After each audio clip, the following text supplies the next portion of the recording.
आज हम कक्षा 8 की हिंदी की पाठ्य पुस्तक वसंत भाग 3 का प्रथम अध्याय ध्वनि कविता पढ़ेंगे, जिसके रचयिता है कवि सूर्यकांत त्रिपाठी निराला। तो आइए रसास्वादन एवं भाव ग्रहण करते हैं ध्वनि कविता का। सबसे पहले हम कविता को पढ़ लेते हैं और इस चित्र को ध्यानपूर्वक देख लेते हैं। जैसा कि आप चित्र में देख रहे हैं, फूल कलियां चित्र में दिख रही हैं और कलियों के ऊपर तितलियां मंडरा रही हैं। तो आइए पढ़ते हैं ध्वनि कविता को। अभी न होगा मेरा अंत, अभी न होगा मेरा अंत, अभी अभी ही तो आया है मेरे वन में मृदुल बसंत, अभी न होगा मेरा अंत। हरे हरे ये पात, हरे हरे ये पात डालियां कलियां कोमल गात, मैं ही अपना स्वप्न मृदुल कर फेरूंगा निद्रित कलियों पर, जगह एक प्रत्यूष मनोहर, अभी न होगा मेरा अंत। पुष्प पुष्प से तंद्रालस लालसा खींच लूंगा मैं, अपने नवजीवन का अमृत सहर्ष सींच दूंगा मैं, सहर्ष सींच दूंगा मैं। द्वार दिखा दूंगा फिर उनको, द्वार दिखा दूंगा फिर उनको, है मेरी भी जहां अनंत, अभी न होगा मेरा अंत, अभी न होगा मेरा अंत। तो सूर्यकांत त्रिपाठी निराला जी ने कविता के माध्यम से बहुत ही सुंदर संदेश दिया है। आइए समझते हैं। अभी न होगा मेरा अंत। कवि सूर्यकांत त्रिपाठी निराला जी इन पंक्तियों में कह रहे हैं कि उनका अंत अभी नहीं होगा। उनके जीवन में बसंत रूपी यौवन अभी अभी ही तो आया है। इन पंक्तियों में कवि छिपे हुए तरीके से कह रहे हैं कि उनका मन जोश और उत्साह से भरा हुआ है। जब तक वो अपने लक्ष्य को पा नहीं लेते, वो हार नहीं मानेंगे। अभी उनका अंत नहीं होगा, क्योंकि उनके जीवन में अभी अभी ही तो वसंत यानी बहार आई है। आगे चलते हैं। हरे हरे ये पात, हरे हरे ये पात डालियां कलियां कोमल गात, मैं ही अपना स्वप्न मृदुल कर, मैं ही अपना स्वप्न मृदुल कर फेरूंगा निद्रित कलियों पर, जगह एक प्रत्यूष मनोहर। निराला जी इन पंक्तियों के माध्यम से कह रहे हैं कि चारों तरफ हरे भरे पेड़ हैं और पौधों पर खिली कलियां मानो अब तक सो रही हैं। देखिए कि हरे हरे ये पात डालियां कलियां कोमल गात, की चारों तरफ हरे हरे पेड़ पौधे हैं और कलियां मानो अब तक सो रही हैं।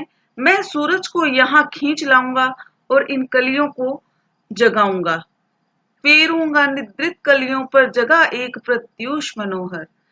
इन पंक्तियों में कवि ने हारे हुए और निराश हुए लोगों को सोई हुई कलियां कहा है। जिस प्रकार सूरज के आ जाने से सभी पेड़ पौधे और कलियों में जान आ जाती है, ठीक उसी प्रकार निराला जी अपने प्रेरणा रूपी सूर्य से निराश लोगों के मन में उत्साह और उल्लास भरना चाहते हैं। इस तरह ध्वनि कविता में कवि सूर्यकांत त्रिपाठी जी ने जीवन से हार मान चुके लोगों को नया जीवन देना चाहा है। पुष्प पुष्प से तंद्रालस लालसा खींच लूंगा मैं, अपने नवजीवन का अमृत सहर्ष सींच दूंगा मैं। ध्वनि कविता की इन पंक्तियों में कवि वसंत रूपी उम्मीद बनकर सोए अलसाए फूलों रूपी उदास लोगों से आलस और उदासी बाहर निकाल देने की बात कह रहे हैं। वे निराश लोगों से कह रहे हैं कि अब निराशा को त्याग दो, क्योंकि अब आपके जीवन में नव जीवन का संचार होने वाला है। वो इन सभी लोगों को नया जीवन देना चाहते हैं, इसीलिए उन्होंने कहा है कि मैं हर पुष्प से आलस व उदासी खींचकर उनमें नए जीवन का अमृत भर दूंगा। आगे देखिए, द्वार दिखा दूंगा फिर उनको, वे जहां वे जहां अनंत, अभी न होगा मेरा अंत, अभी न होगा मेरा अंत। ध्वनि कविता की इन पंक्तियों में कवि निराला जी कहते हैं कि मैं सोए हुए या निराश लोगों के जीवन को जीने की कला सिखा दूंगा, फिर वो कभी उदास नहीं होंगे और अपना जीवन सुख से व्यतीत कर पाएंगे।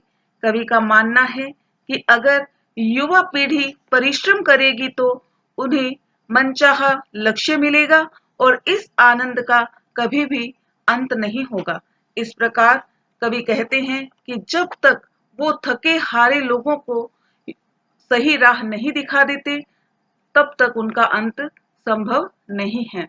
देखिए, कविता के माध्यम से हमें यही संदेश मिलता है कि हमें कभी भी जीवन में हार नहीं माननी चाहिए।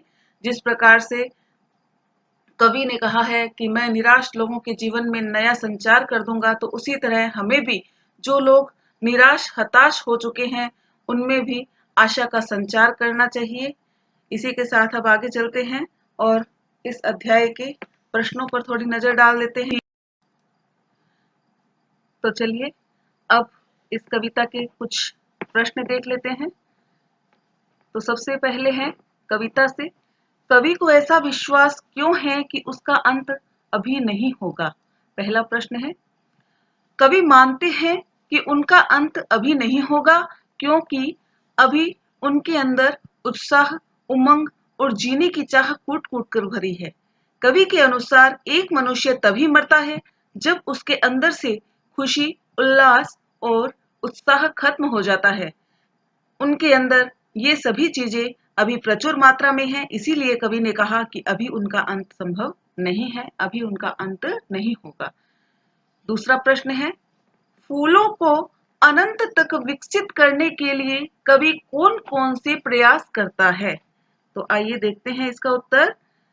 कवि फूलों को अनंत तक विकसित करने के लिए अपने स्वप्नों के स्पर्श से जगाने की कोशिश करते हैं ताकि कलियां नई सुबह देख सके। कलियों से तात्पर्य है जो आज की युवा पीढ़ी है, उनके लिए कलियों का यहाँ पे प्रयोग हुआ है। कवि उन्हें नया जीवन जीने की ऐसी कला सिखाने का प्रयास करते हैं जिससे फूल अनंत तक विकसित होते रहें। आइए चलते हैं तीसरे प्रश्न पे। कवि पुष्पों की तंद्रा और आलस्य को हटाने के लिए या दूर करने के लिए क्या करना चाहता है? तो उत्तर देखिए इसका। कवि पुष्पों की तंद्रा तथा आलस्य को दूर करने के लिए नव जीवन रूपी अमृत से उनको सींचना चाहते हैं ताकि वो अनंत तक विकसित हो सके। तो आज के लिए इतना ही। आगे मिलते हैं अगले वीडियो में।